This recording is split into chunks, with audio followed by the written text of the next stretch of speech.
पूरे देश में मॉब लिंचिंग की बातें चल रही है और हमारे साथ हैं अतहर जमाल लारे जी, और हम इनसे बात करेंगे कि जिस तरीके से देश में मॉब लिंचिंग की जो बातें चल रही है उसको लेकर, जो मॉब लिंचिंग की बातें चल रही है उसको लेकर आप क्या कहेंगे?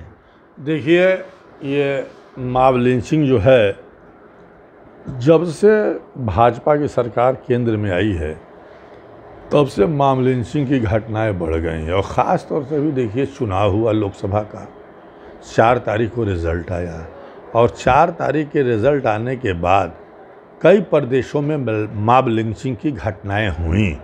कई लोग, कहीं छत्तीसगढ़ में 3 लोगों को मार दिया गया, तो कहीं उत्तर प्रदेश में मार दिया गया, कई प्रदेशों में इस तरह की घटनाएं हुई।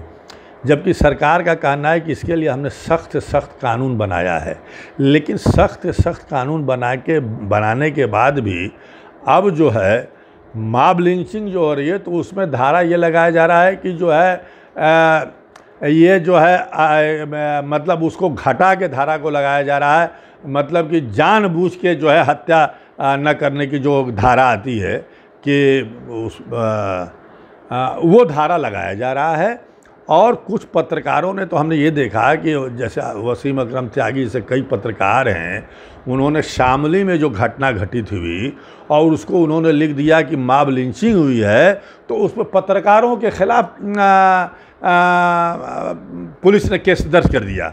उनको जो है पुलिस फंसा रही है कि आपने मॉब लिंचिंग क्यों लिखा।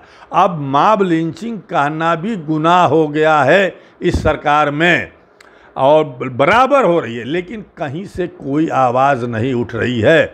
हमने अभी देखा, अभी सुना भी कि अभी जब राहुल गांधी जी की इसके पहले भारत जोड़ो यात्रा निकली थी, तो उन्होंने तमाम मीडिया के लोगों को बुलाया था और उसमें उन्होंने बातें रखी थी कि हम आप लोगों की लड़ाई लड़ेंगे और ये करेंगे। और वो त्यागी भी जो है अपनी बात रख रहे हैं, तो उन्होंने कहा कि हमको पता नहीं चलता। जयराम रमेश भी साथ में समझा रहे हैं। और बोलने के बावजूद भी आज मोहब्बत की दुकान बंद है। आज मोहब्बत की दुकान बोल नहीं रही है। आप सब जगह जा रहे हैं, आप जाइए, मणिपुर जा रहे हैं, बड़ी अच्छी बात है। आप हाथरस जा रहे हैं, आप ठेले वाले से मिल रहे हैं, आप गाड़ी वाले से मिल रहे हैं, आप खेत में चले जा रहे हैं, हर जगह जाइए, बड़ी अच्छी बात है। लेकिन देश में, इनके प्रदेश में भी लोग मारे जा रहे हैं, ऐसा नहीं है। हिमाचल प्रदेश में इनकी सरकार है, तेलंगाना में इनकी सरकार है, बकरीद के मौके पे मुसलमानों को मारा गया। हिमाचल में कितने लोगों को घर से उजाड़ दिया गया, वहाँ पे भी एक मुस्लिम नौजवान की दुकान ली गई एक अफवाह को चलते जो है। तो इनके प्रदेशों में भी ये घटनाएं घटित हो रही हैं, लेकिन उसके बावजूद भी मजबूत विपक्ष में आने के बाद भी कोई आवाज़ नहीं उठाई जा रही है, कोई बोलने के लिए तैयार नहीं है।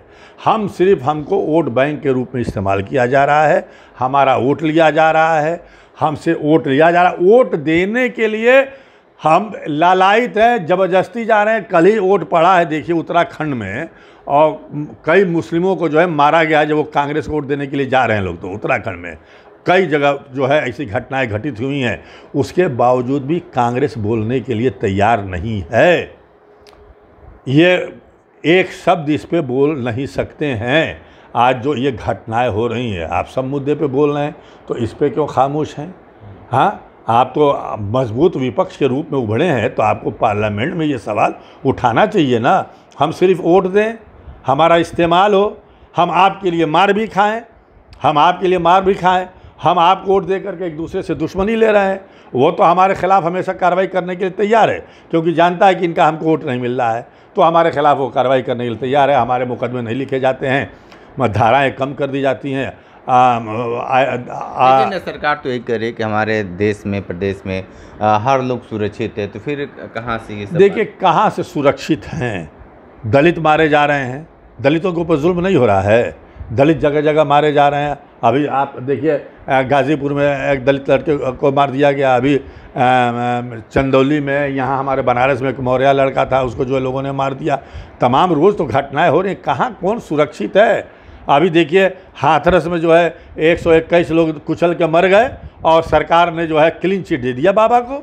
हाँ, अरे ऐसे बाबा जो अंधविश्वास फैला रहे हैं, जिनके वजह से इतने लोगों की मौत हो रही है, तो इनके खिलाफ तो कार्रवाई होनी चाहिए, जांच होनी चाहिए, इनको गिरफ्तार किया जाना चाहिए। किसी भी धर्म और जात और मजहब के मानने वाले हो, चाहे मुसलमान हो, चाहे हिंदू हो, चाहे सिख हो, चाहे ईसाई हो, किसी भी धर्म के मानने वाले बाबा हों, ये जो अंधविश्वास फैला रहे हैं, जो इतनी बड़ी बड़ी गैदरिंग कर रहे हैं, इनकी जांच होनी चाहिए, इनके खिलाफ कार्रवाई होनी चाहिए, इनको गिरफ्तार करना चाहिए। ये अंधविश्वास फैला रहे हैं लोग, और इसमें जो है कितने लोगों की जाने जा रही है। इससे जिम्मेदार कौन है? आखिर में जिम्मेदार या तो प्रशासन है या तो बाबा हैं, और दोनों की मिली भगत है कि सबको जो है क्लीन चिट दी जा रही है। तो आज जो देश का माहौल है वो बहुत अच्छा नहीं है। एक नीट को लेकर के सारे मामले को दबा दिया जाए, अरे भाई तमाम घटनाएं, सारे मसले को उठाना जाना चाहिए, लेकिन ऐसा मजबूत विपक्ष हमारा नहीं कर रहा है, जिससे हम अब सोचने पे मजबूर हो गए हैं कि अब हमको क्या करना चाहिए। लेकिन मुस्लिम नेता भी हैं, वो भी क्यों नहीं खुलकर बोल रहे हैं? मान लीजिए कि सांसद भी हैं लोग, विधायक भी हैं, तो वो लोग को आना चाहिए ना खुल। हाँ, उनको भी डर है कि हमारा हिंदू वोट कहीं खसक न जाए। मॉब लिंचिंग को लेकर इन लोगों को तो सदन में और विधानसभा में बातें करनी चाहिए। हाँ, तो भाई पार्टी का मुखिया का जो आदेश होगा तभी ना बोलेंगे, वो तो गुलाम लोग हैं, क्या करेंगे, कैसे बोलेंगे? खुल के तो बोलना चाहिए, लेकिन नहीं बोल रहे हैं। ये उनकी कमज़ोरी है, वो उनकी कमज़ोरी है। जब तक चुनाव नहीं जीते रहते हैं तो बहुत बात निकलती है, चुनाव जीतने के बाद सब खामोश हो जाते हैं।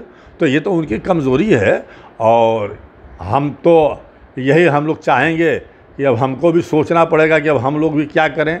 जो हमारा साथ नहीं देगा तो हम उसको वोट देंगे। देखिए, हम चुनाव लड़े, हमारे समाज ने वोट नहीं दिया, ठीक है भाई, आप मोदी को हरा रहे थे, हम बार बार कहें कि आप मोदी को नहीं हरा पाओगे, आप हमारे साथ आओ तो हम मोदी को हराएंगे, हमारे पास दलितों का वोट है, पिछड़ों का वोट है। लेकिन नहीं समझा समाज, आज एक तरफा वोट दिया। लेकिन कोई है बोलने वाला?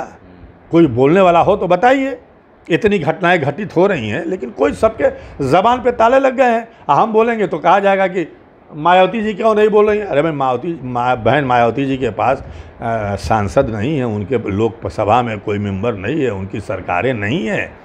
जिसकी सरकारें हैं, जो मजबूत है, जिसके विधायक और MP MLA हैं, उनको बोलना चाहिए, उनका हक बनता है, क्योंकि हमने वोट उनको दिया है। ठीक है। तो आप सुन रहे थे अतहर जमाल लारी जी को मॉब लिंचिंग को लेकर बहुत सारी बातें बताए हैं, विशेष इंटरव्यू कर रहे थे। तुम्हारे साथ बने रहिए न्यूज़ बकेट के साथ, हमें दीजिए इजाज़त, नमस्कार।